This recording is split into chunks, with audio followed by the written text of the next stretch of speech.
It is Tuesday, and that means it is time for my favorite show, which is the Bullpen.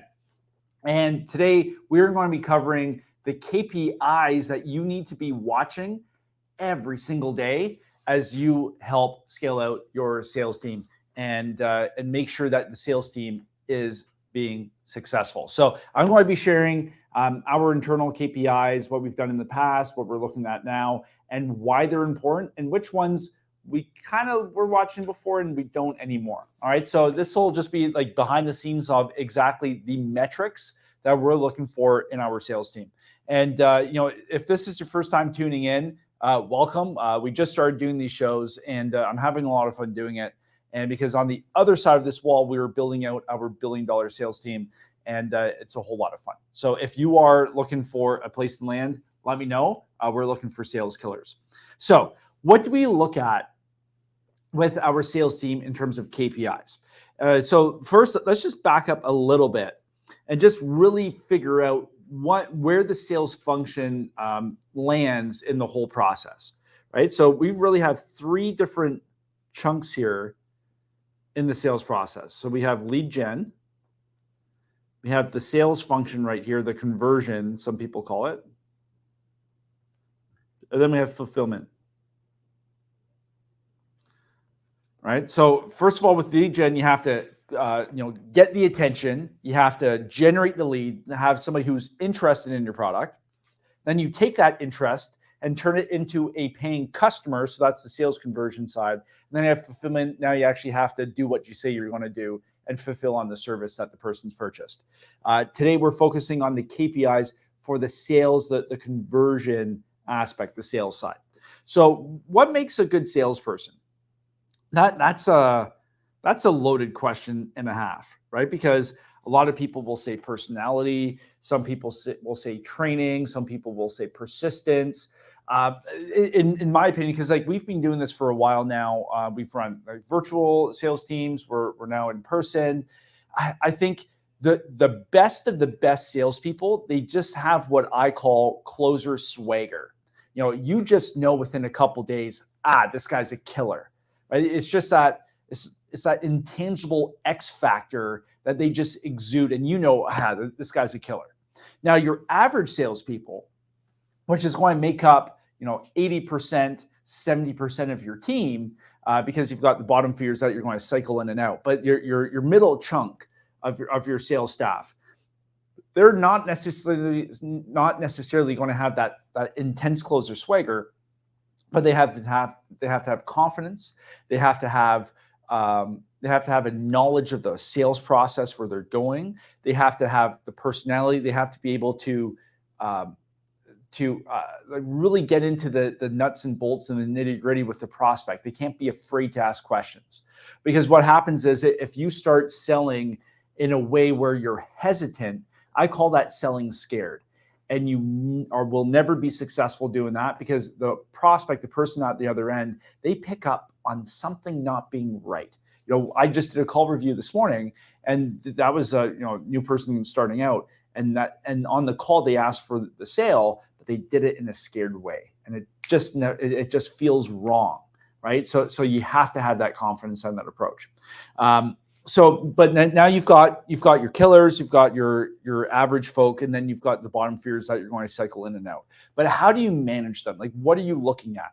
Well, the very first thing that we look at is volume, because volume will beat skill every day of the week, right? You can't outsell hard work, especially in sales, right? So we're looking at the very first KPI is the number of dials that person is doing. So we have a mix now, depending on the offer we're selling. So we'll do outbound dials just on the phone, and then we'll also have video meetings. So for outbound dials, I'm looking for my guys to do 100 dials plus a day. Now, we actually use some different platforms that allows us to get more than that, but 100 dials has to be your minimum. And for whatever reason, and this has been consistent year after year, if somebody's dropping below 100 dials a day, they have a shit day. But for whatever reason, as long as they do 100 dials, things start happening. Maybe they're in a slump. and they do $100 on day one, $100 on day two, nothing's there. By day 3, 4, and 5, they've done enough volume, but now all of a sudden, magically, all of this, good stuff starts happening to them. Why? Because they did the volume up front. You have to do the volume. Now, and so that's going to be for phone. Now, for video calls, now depending on how you're structured, if everything's video call, you generally want to do 6 to 8 a day. Why? Because you're going to have reschedules. You're going to have people who no-show, right? Reschedules happen all the time, especially if you're dealing with busy business owners. That's a tongue twister and a half. Busy business owners. So like you have to load yourself up 6 to 8, and that's probably going to get you 4 to 5 show ups, especially if you have a lot of reschedules in the system, right? And we can fix that another different way. But for videos, that you got to do 6 to 8 on the books. And if somebody no shows, well, you're picking up the phone and you're dialing through. But for my guys, especially outbound, you have to do $100 plus. Now, if you're doing cold email, which we do, so we run a huge conference in the spring. And for sponsorship, we do a lot of cold outbound for that. So we also have similar targets, right? So for email, I'm looking at, for emails, I want to have about 100 emails sent a day, right? And this can turn into LinkedIn as well, because LinkedIn's been really good to us for that. But we want to have at least 100 messages going out per day. Now, do we copy and paste and just like send out the same message to 100 people? No, that doesn't work. You have to tailor it. So it does take effort. You got to go through, you got to personalize it. And there's different ways and strategies that you can personalize emails at scale, but it still hits and you're still having that personal touch. But you have to do 100 emails a day. That's just the magic number, right? We had one of our reps yesterday, he did 125 dials. Perfect, right? That's exactly where you want to be.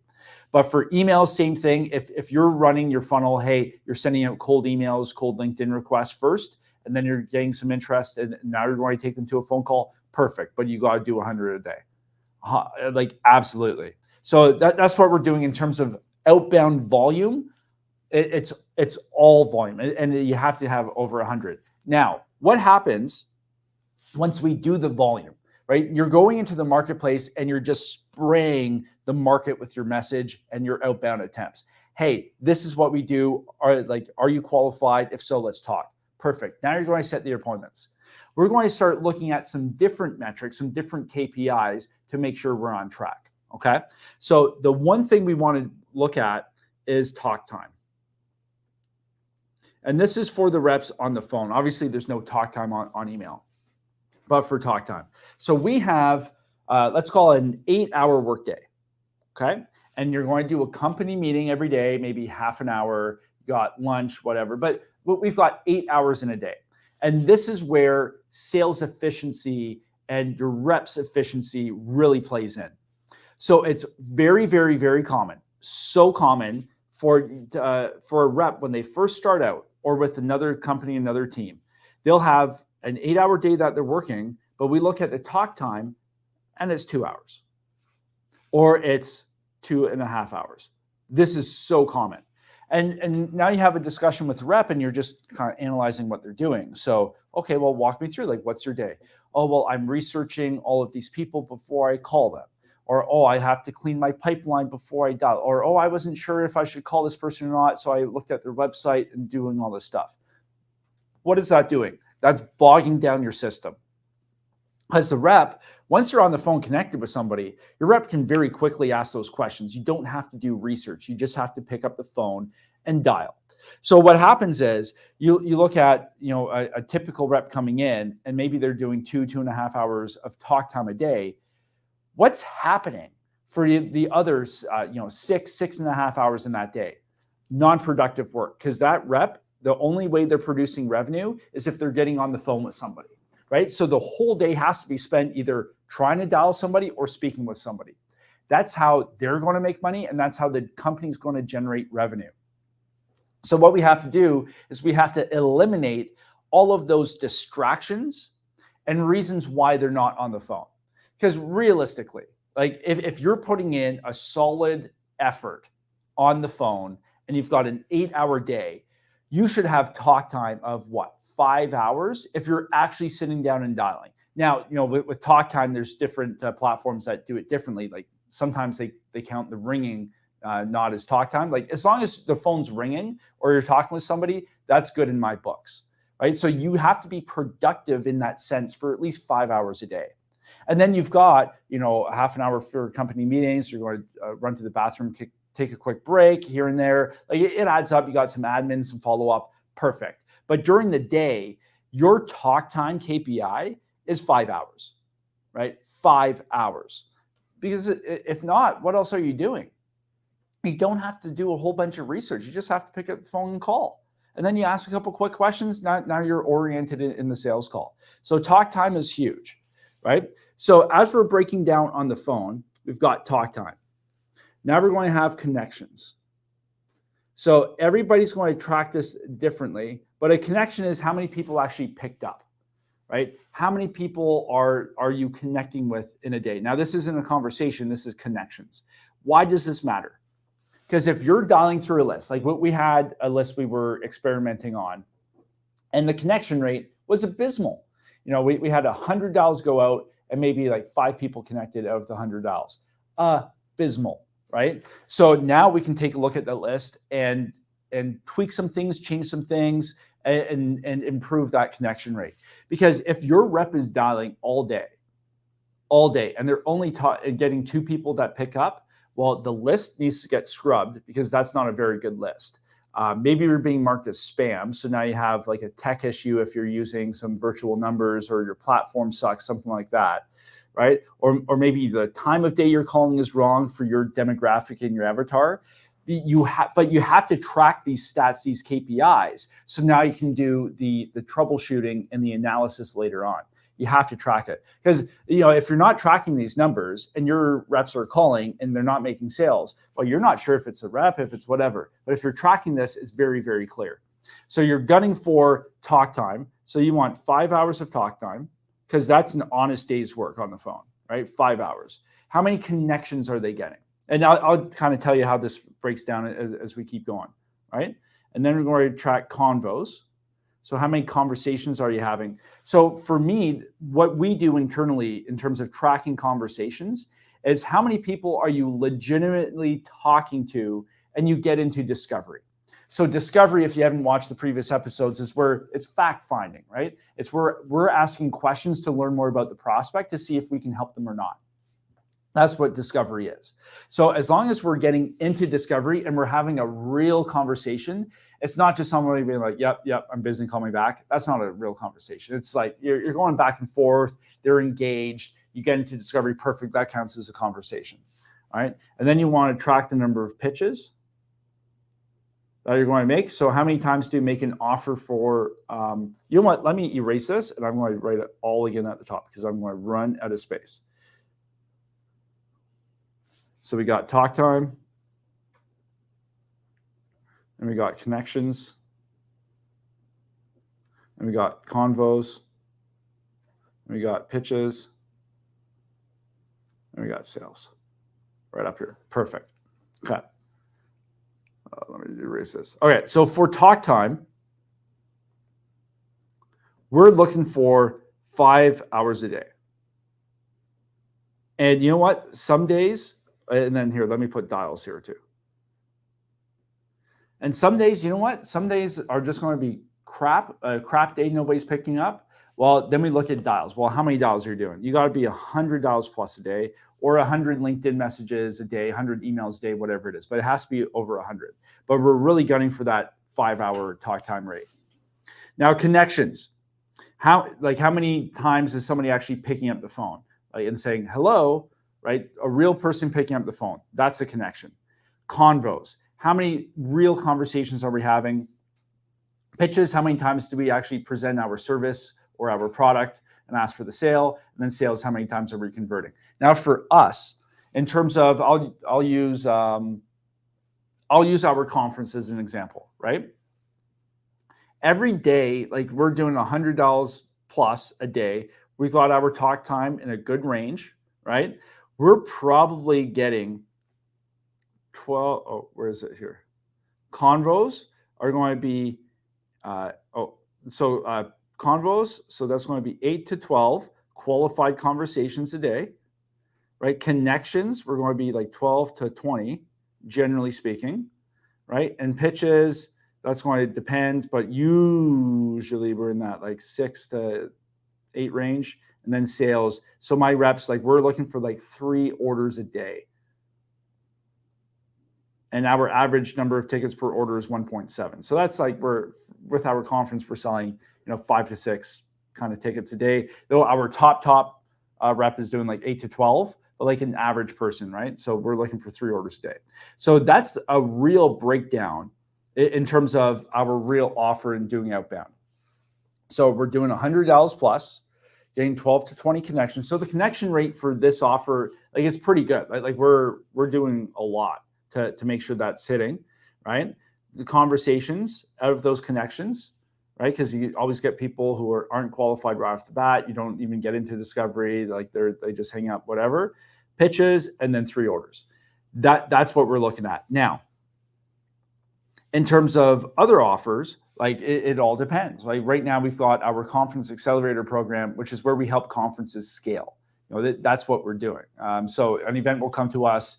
Maybe they're stuck at 500 people. Maybe they're stuck at 300 people and they want to scale to 1,000 people at their next conference. We'll actually implement our systems and help them, help them implement what we do. They're playing from our playbook, and we coach them as they scale up, and we get them to that goal post. That's a little bit different, right? So with that offer, we're still looking for a large number of dials, right? So 100 plus for dials, but we do also video calls, right? So a lot of the day is spent on video, right? Because it's not just straight outbound. So we're looking for $100 plus from our SDR team. And then they're on video too. So they may have, maybe 48 video calls a day. And between those video calls, they're doing their dials, right? And then we use a 2-prong approach for this. So with our conference offer, right, it's 1 rep. So the rep's calling, qualifying, discovery, pitch, sale, right? For our conference offer, we have what we call the SDR team. So this is our sales development. So they're actually qualifying the leads, just doing discovery, finding out, hey, what are your pain points? What are your issues? Like, where do you want to go? What are your goals? Hey, can we help you? Yes. Okay, perfect. As soon as we get somebody who's qualified that we can help, now that call gets sent to an AE, an account executive, who can now actually sit down, have a lengthy call, really get into the nuts and bolts, the meat and potatoes of what's going on, and then present a customized solution. That's what we do. So the AE is going to want, like I said before, 6 to 8 calls on their calendar a day, because you're going to have reschedules and everything like that. And the SDR, they're going to have 100 plus dials. And in the mix of that, they're probably going to do 4 to 8 video calls, depending on the day and all that stuff. Like Mondays are pretty heavy for us for calls because we have the weekend go through. But that's what you're looking at. And the same, and so once you get that volume side, so the talk time, dials, connections, combos, pitches, sales, you're going to want to look at conversion rates. Now, this is going to depend on how you're generating your lead. So for example, if somebody watches our YouTube channel and they've been watching us for years, maybe they're watching our real estate investing content, and they reach out and say, "Hey Seth, I've been watching you for years. I love your YouTube channel. Hey, I'm interested in investing." That is going to be a very different conversation from real estate investing, like a investor relations call standpoint, compared to somebody who has no idea who you are and you just sent them a cold email and now you're in a sales conversation. Very, very different. Your closing rate for that warm lead who's been watching you for years and all that type of stuff should be high, 80%, 70% up there, if not higher.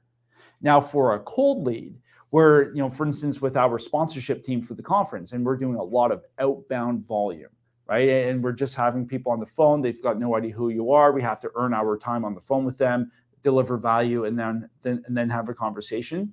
Your closing rate is probably going to be closer to 20%, right? Because it's cold traffic. You have no idea the person has no idea who you are. You don't have a track record. You don't have any credibility, right? It's just the numbers game.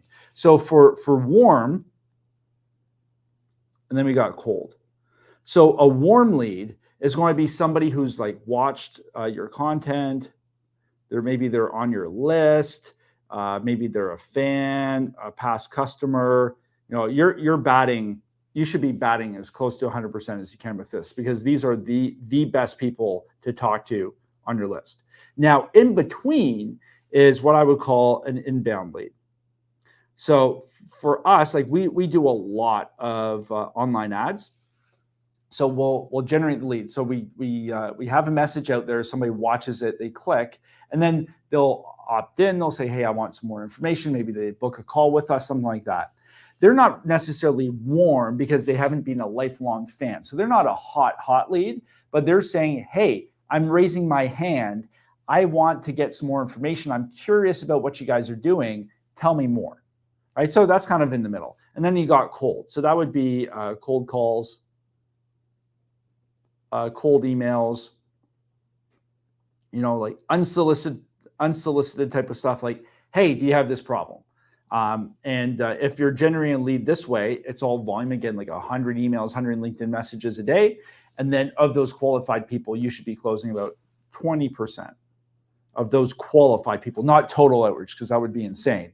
But you want to aim for about 20% in terms of this inbound type of stuff, and then these cold. Now, really, really good people with a good system. The leads are scrubbed properly. We use the SDR, account executive model, for some of our higher ticket stuff. At that point, your closing rate should be, in that 30 to 35% range. But that's where that lead's being scrubbed, and only the highest quality, the highest intent leads are making it to that account executive's calendar. But those are the numbers you should be working with. But yeah, if somebody's been a lifelong fan, you should be closing almost everybody, because you've already they already know you, right? They've been consuming your content. Okay, so those are the numbers we aspire to, and that we track and are held accountable to. And so for sales, and this is the thing I've learned over the years, if you don't do the output, you're not going to get the input. So you have to do the volume, you have to do the work. So if you're a new rep just starting out in sales, sure, there's going to be people way more experienced than you. Sure, there's going to be people who have been closing for years. Sure, there's people who have a book of business. But if you're starting out in a sales role and you're brand new, maybe to sales in general or to that offer, the only thing you have that can outwork somebody else is volume. If somebody else is making 50 calls a day, well, you can do 100. Right? If the standard is $100 a day, well, you do 150 or 200, right? Because you will make up for your lack of skill in pure volume. And it happens every time.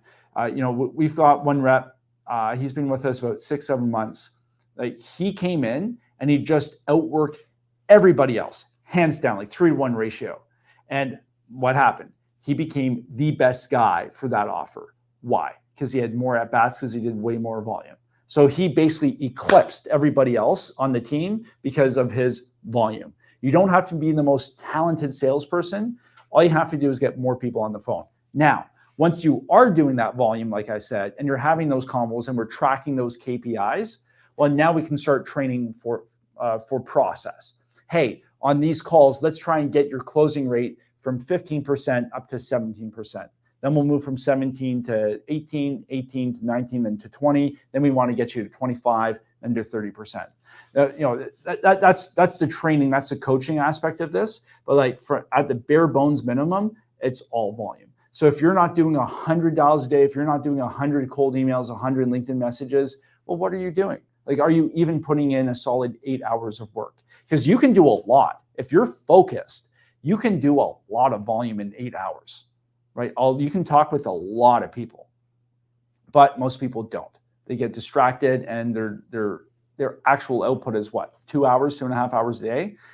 That's so common. We see this all the time with our teams. When somebody comes from another company and they start with us, and they're just getting going, it's 2.5, 3 hours a day. Like, that's not acceptable, because you're just wasting your time and you're really taking money out of your own pocket, because as a sales rep, you get paid to close. So let's put you in positions where you can actually close, and then you can earn that money.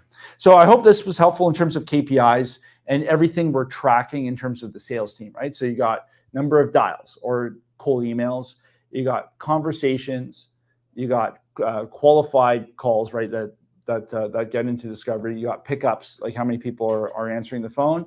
You got pitches, and then you got sales. That's what we're tracking on top of talk time. And once you get a handle on those numbers, it's so easy to diagnose issues. So easy. All right. So that was it today. For today, you got your KPIs. So if you're not tracking them, start tracking your KPIs, and I'll see you guys next week on the Bullpen.